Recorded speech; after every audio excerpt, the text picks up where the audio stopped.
So my ethnographic research in Egypt takes off from sort of observation that in Egypt nowadays, like everyone seems to be on a hunt for a project or a mashrua in Egyptian Arabic. So in the most general terms, I think I'm interested in the way in which the project as a specific organizational form make people do certain deeds and dream certain dreams and maybe envision particular futures. And I'm trying to look at this from two different angles. On the one hand, I'm doing ethnographic field research with individual, often lower middle class men who contrive and launch and fund and sometimes materialize small business projects in central Cairo. This could be a coffee shop or a taxi, or very often in my case a football pitch that is rented out by the hour. The other part of my research is looking at mega projects, like state-led mega projects in Egypt's deserts. And the Egyptian governments for a generation have sort of an obsession with mega projects in the deserts. They've dreamt of moving Egypt away from the narrow Nile Valley, which is only 5% of the land but houses 95% of the population, out into the vast deserts that are seemingly unused. So, and in the last years there have been loads of new mega projects. So you have highways and bridges, land reclamations, you have a new Suez Canal, actually just an extra lane to part of the Suez Canal, and you have a new administrative capital that is meant to house 6.5 million people in just a few years' time. And in terms of cross-locations, I think that these projects very often seem to constitute relative locations. A project might look very sort of circumscribed and local when you first approach it, but when you start to tease out the ethnography, you almost always see that projects are connected and disconnected to loads of other spaces and locations elsewhere through money, through aesthetical preferences, through engineering work, through expertise. A number of things. There is one central argument I'm trying to make in some of my writings, that projects, al-Mashrua in Egypt, the dream of the project is a dream of making something new and pristine, maybe moving out in the desert where there's nothing and creating something out of nothing. And there is this sort of idealized idea of what a project can give.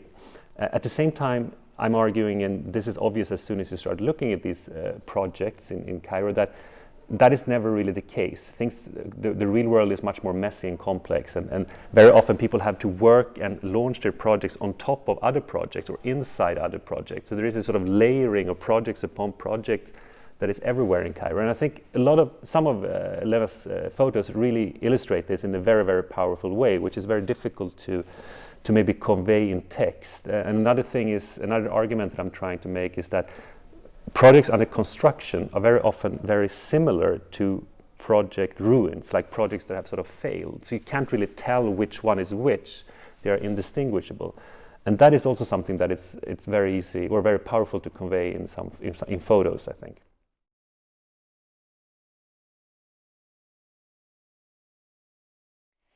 My work for Crosslocations took me to two different places. The first is Meteora, located in Thessaly, central Greece. It is a rocky formation that was created through geological processes that date back nearly 1 billion of years. And Meteora is also an important archaeological site, a conservation area, a UNESCO World Heritage Property, and perhaps most importantly, Meteora is also one of the largest Christian Orthodox complexes in the world. Since 1995, Meteora is also Holy Land by law. So my interest in Meteora had to do precisely with its implication within these multiple coexisting and at times contradictory regimes of value.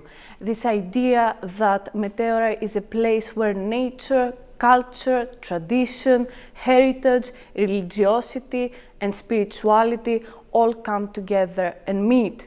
And what I was trying to do through my project was to actually see how this plays out in practice, but also how this affects the neighboring communities of Kalabaka, a town to the south, and Kastraki, a village to the northwest.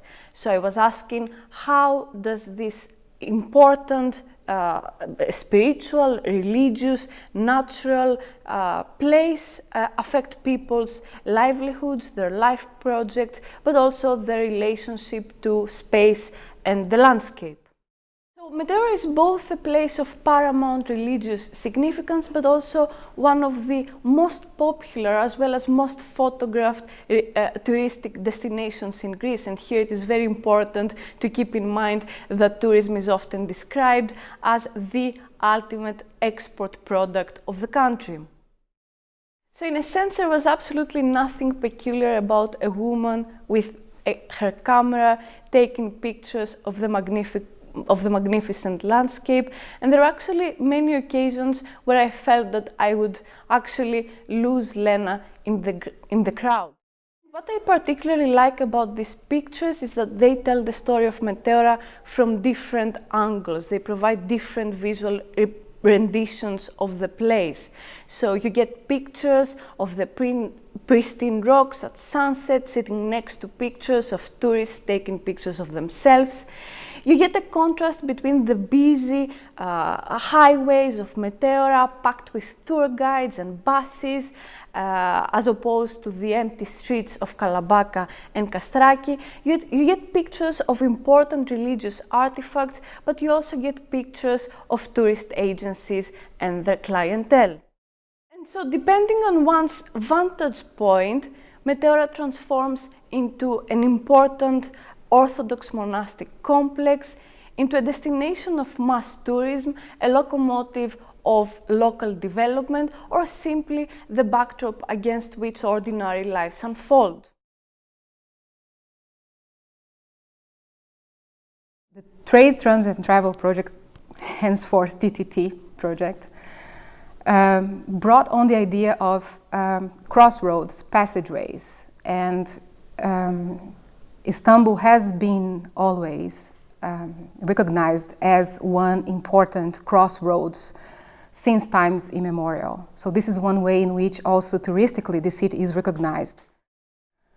The bazaar in itself has a very important function in inscribing Istanbul in this particular trope of crossroads. This was a place of trade, a place of encounters, and therefore a very important element in enabling connections and disconnections between different parts of the world. So the bazaar was actually founded with this purpose of actually having all the trade going through it and then distributed into other parts of the world. So it had a very important role in inscribing Istanbul into the heart of a very powerful empire, which was again into the heart of so many other political and economic events back in the day. Jewelry was a very important aspect of the trade in this space, but also the trade in textiles, of which rugs and carpets were one element representing this general category, if you will. So I worked with carpet sellers. This is a trade that has been thriving throughout the centuries. And I try to understand through the carpet trade in the bazaar in our days how these features of crossroads and crossroadedness or in-betweenness are interpreted, experienced, and embraced, if you will, by the sellers. But not only the sellers, also by the tourists that visit the bazaar, and in regular times, more than 500,000 a year. Here, I was interested in understanding how temporalities, the several temporalities that are engaged in the bazaar, how the many expressions of empire, republic, and the many political, economic forces of our time shape that space through its regulations, through its own infrastructures, and how that all together contributes to shifts in the ways in which the bazaar is positioned, if you will, within that context. Again, carpet selling is quite a performative thing, right? So they are very much used to having tourists taking pictures of the process and so on and so forth. I wouldn't say that it made me think about the project in new ways, but it certainly expanded the way I was thinking about the project. Because we, in the everyday engagement with the photographer, you would have naturally her own gaze onto the space you are working on. So perhaps there would be places that I didn't go to that were interesting for her as a photographer, and those places then opened up new ethnographic possibilities. What was great and quite interesting here is that besides taking interest in those moments with Lena, Lena was also interested in the things that were happening around that probably a tourist would not pay attention to.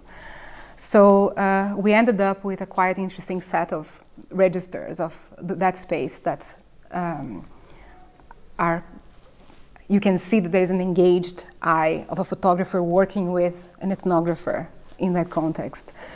And my collaborators in the field were quite at ease, and I think they were quite interested in actually explaining more and talking to her in ways that they had done with me perhaps in the early stages of my fieldwork. So I could see that those narratives being retold to a guest now, yes, and it offered again opportunities for us to reflect on how those narratives have changed across time.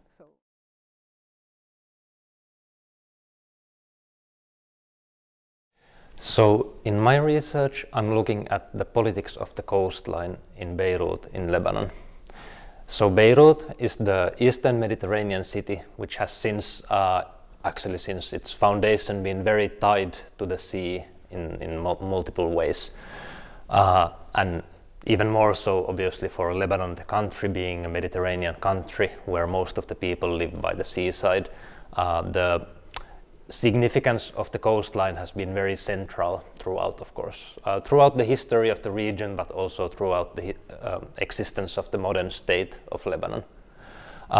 In my research, I've been looking at the kind of specific significance the coastline has been sort of gaining in Lebanon in the recent, let's say, 2 decades, at least since the 1990s.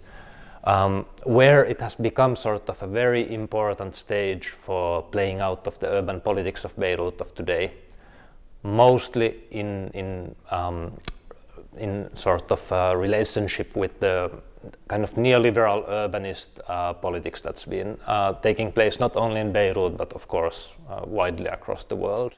I'm looking in my research at this at the coastline through a number of different sort of tangents or different thematic approaches, which include things like the issue of public space in Beirut, which has been a huge issue for sort of discussions about urban politics in the city in the last decade or two as well.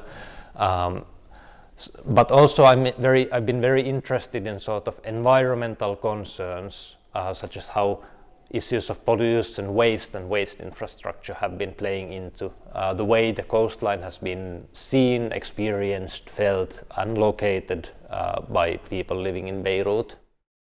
I think one of the things I always appreciated about the photography that we did with Lena in Beirut was the way that many of the photos we took on our sort of long walks across the coast of Beirut really sort of draws out the sort of joy of leisure that people are engaging in. Kind of how these places, whether they were like very strictly managed urban space or more, I guess, these half ignored gray zones where maybe the relations of property or the relations of management were not so clear, were all sort of filled by this sort of like enthusiasm for the summer evenings and the sea and the Mediterranean Sea and engaging in pleasure in them. In this exhibition there is a photo which showcases a piece of sand on the beach next to a sort of a puddle of algae and sewage. And I think this photo sort of always really piqued my curiosity in the way it stands in a way even for a lot of actually what was going on the coastline as large. Kind of like a nice metaphor also for the way the sea was often framing things that were happening in Beirut, but still the connection of the city with the sea was somehow like fraught with certain kinds of uncertainty. puddle of algae and sewage, which has a reflection of these nice fancy buildings on the coastal boulevard.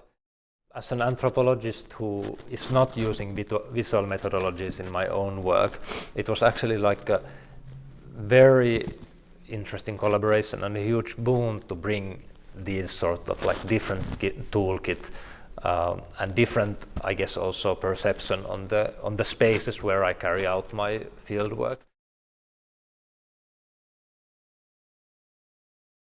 I'm the only one in the team who is doing a project that doesn't have a particular field site or sites. It goes across the whole region. And what I'm doing is I'm looking at the movement of animals across the Mediterranean region, both farmed animals, as in kind of like livestock trade and that kind of thing, but also wild animals. And the key part of that is to try and understand all the regulations, the science, and the beliefs that go into the movement of animals across the region and across borders in particular. And how it relates to cross-locations is we're really looking into all kinds of different borders. And the point is that in the maps that you can see in the world, you see political borders, sometimes you see borders that are created by the topography or difference between the sea and the land, but there are many, many other kinds of borders that divide places, the here and somewhere else, that coexist and that aren't visible. And so what I'm trying to do with this particular part of the project is to look at the different kinds of laws and regulations and idea behind how people get involved in the movement of animals across the Mediterranean region. Because we're trying to understand of how to make invisible things visible, invisible borders that don't appear on maps more visible, and we imagine that the way in which people live in their everyday lives, they're constantly having to negotiate those borders. And what I was hoping was that Lena's photography would capture some of that process of how those crossings are being negotiated and dealt with in an everyday way. And in this particular project, I was hoping that we would also make that visible, particularly by also different kinds of living entities having different types of borders. But what I get out of looking at the photographs and thinking through what the photographs are telling me, I realize that there's you can as it were crisscross, almost like a cross-location in itself, the kind of knowledge that you can get out of how things are situated in the image and cross that with the kinds of things that I was learning from what people were saying and doing and background knowledge that I was gathering ethnographically. There's a lot of kind of theory and anthropology about what the difference is between visual and textual methods and so on. And but I think really for me in this project, it really brought out that if you bring these different approaches together, you really can enrich the knowledge of both. And that's, to me, that's the relationship.